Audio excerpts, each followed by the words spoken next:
Hi there everyone! Welcome to the last game development video for our climate change game. We've been working all summer here at the BGNlab making games to change the world, and we're going to invite you to check out the team and learn a little bit about what they've learned during this whole process.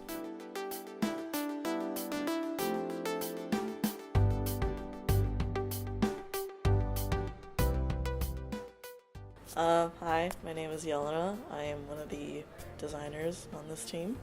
I'm Hunter Davies. I'm part of the art team here. Hi, I'm Allison Longlua. I'm on the art team. My name is Jerry. I'm one of the programmers for our games. Hi, I'm Ivan Boyko. I'm from Humber College, and I am the programming lead on the project here at BGNlab today. My name's Connor McQuaid, and I was one of the programmers that was working on all the games for this project. Hi, I'm Emily Flynn-Jones, and I'm a postdoc here, so I guess my role is sort of supervisory. Hi, my name's Steven Nicholas O'Reilly the first, and I was a project manager.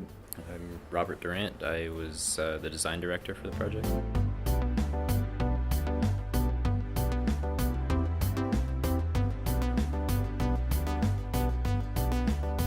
Probably when we first came up with the Michelin Man idea and the Kauai tornado ideas, those were pretty good times.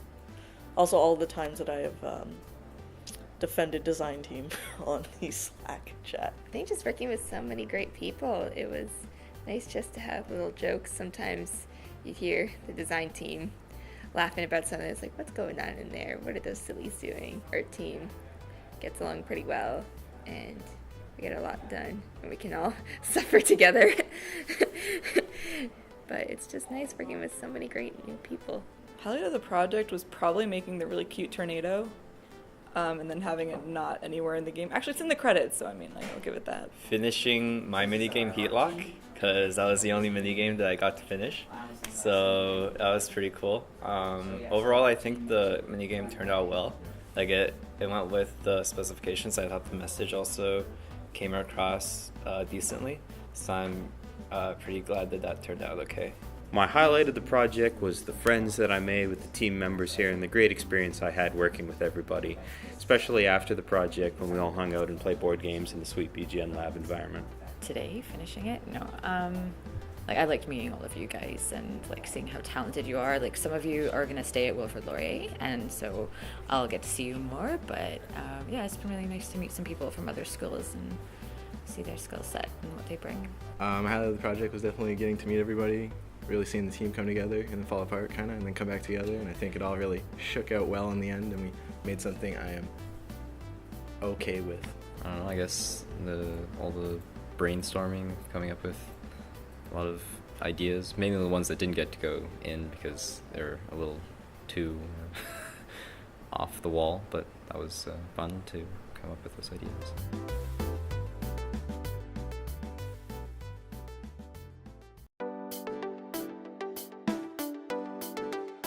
What did I learn this summer? Games are hard. Games are incredibly hard. Yeah. I also learned that cause the way that we did this is like not usually typical of like how most games are designed, because like we had the whole team working on it at the same time. So like design team was writing up the design doc while programming was actually starting to program, which usually doesn't happen, but we managed to work it out. So that was interesting to experience. I think I just really learned a lot more about the game design process in school, and that we didn't really have full time to know like even what a full project is. And with the other two lovely ladies I'm working with, they've been to game jams before, and I haven't really experienced creating a full game from start to finish in that, and I think it was just a really great experience. I think like how to kind of work with a team. So like talk to the programmers, they go to design comes back to us, and it's all a good cycle. Kind of, I guess, learned my own personal opinions on kind of event-based systems and the different types of like restrictions and benefits that they have, as well as a bunch of new things I never knew about, different effects objects have on climate change, of course. I learned how to use Construct 2, especially the importance of managing technical debt, which is like probably researching, coming up with best practices beforehand, because there's a lot of inconsistencies that we did early on that led to later issues in terms of merging our codes that we didn't really manage, that we didn't really synergize properly. I learned that even if you're handicapped by technology, you can find a way to make something great. Video games are hard, and yeah, that's what I learned. I learned a lot about project managing, which is something I've never done before, and you got to really keep everyone on the same page, and if people get off the same page or aren't 100% jiving with each other, the project kind of slows down. You don't want that, so definitely something I'll be taking into future projects. A lot about what does and doesn't work when you're working in a team designing something. I definitely, if we're going to do this again, I would have structured things a bit differently within the design team.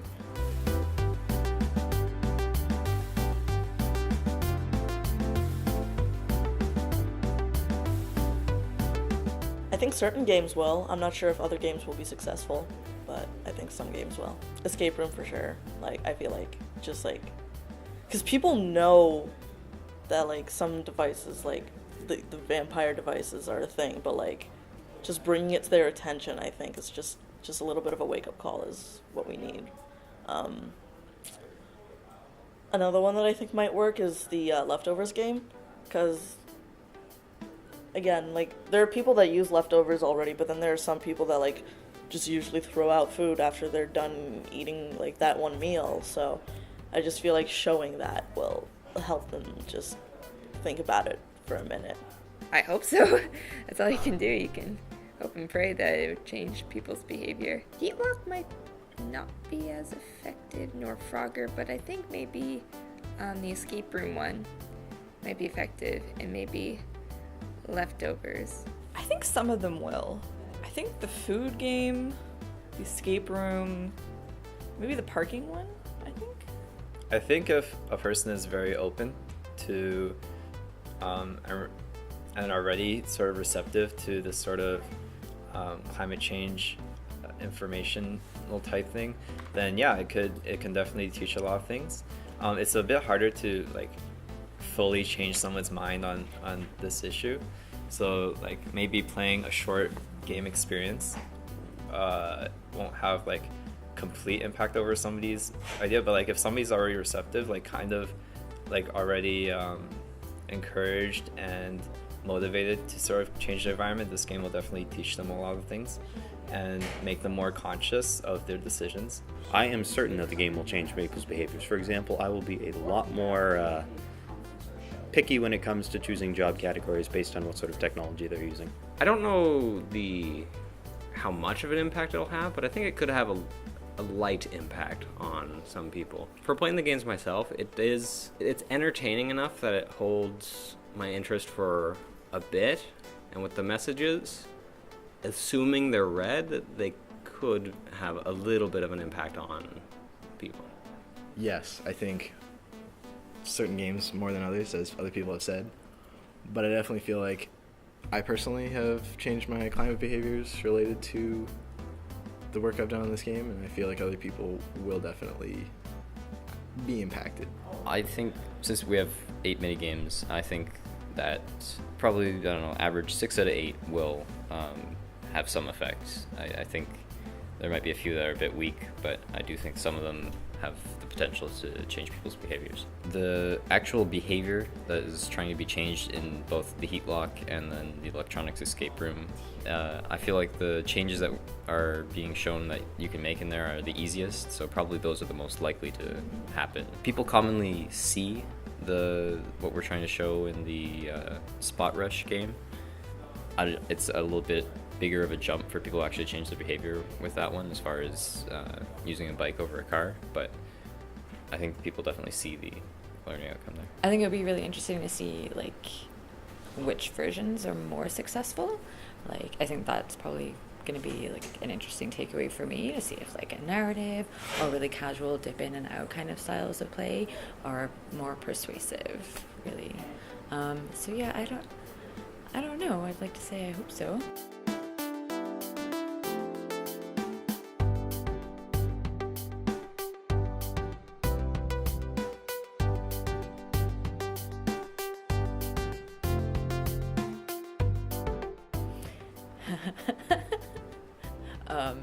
Interesting.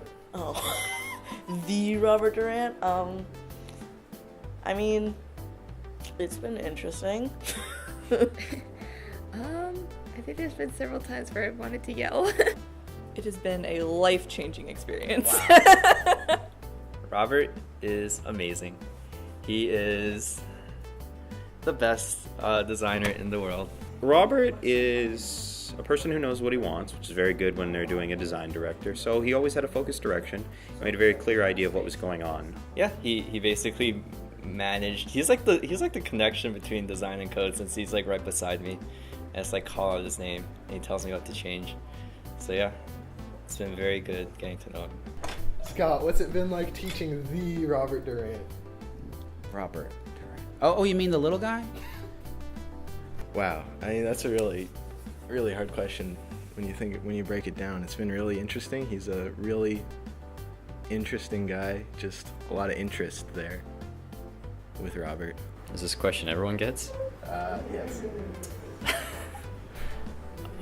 Well, it's like what I'm always working with. What's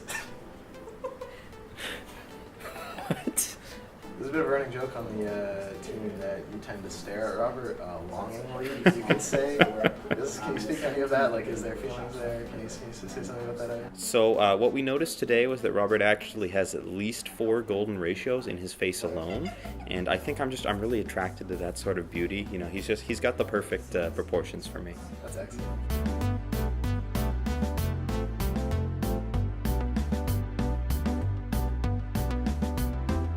Well, I'm gonna be going into my second year of game design. I'm gonna start programming, so that's kind of daunting for me because, yeah, I've dabbled a bit with programming, but not like with actual like game programming languages. So, yeah, I'm pretty excited. Trying to work on a comic to finish in the summer. It's Halo and Red versus Blue themed, so I'm really hope I can finish this before summer ends, and just wanted to draw more and maybe get into concept design work. Back to school, co-op time, so that'll be fun. Next for me, I'm going back to school, and then hopefully when I graduate, I'll be able to make games with impact just as much as this one, or more. Who knows? Next for me, we've got one more day. We're gonna ship out the project, then we got a big barbecue, and then I'm heading back to Toronto, and then I'm off to Europe. I'm going on a big cruise, so that's gonna be fun. I have to return home and get working on my own personal business that I've started. It's a delivery business. Another project, but I don't know if I'm allowed to talk about them yet. But it'll be another sort of similar project with students and game creation. Going to the third year of game design and development here at Wilfrid Laurier University. Well, academically, I'm going to be finishing the Laurier Game Design and Development program. I'm going to be going through my 3rd and 4th year of that. I don't know exactly professionally what's ahead.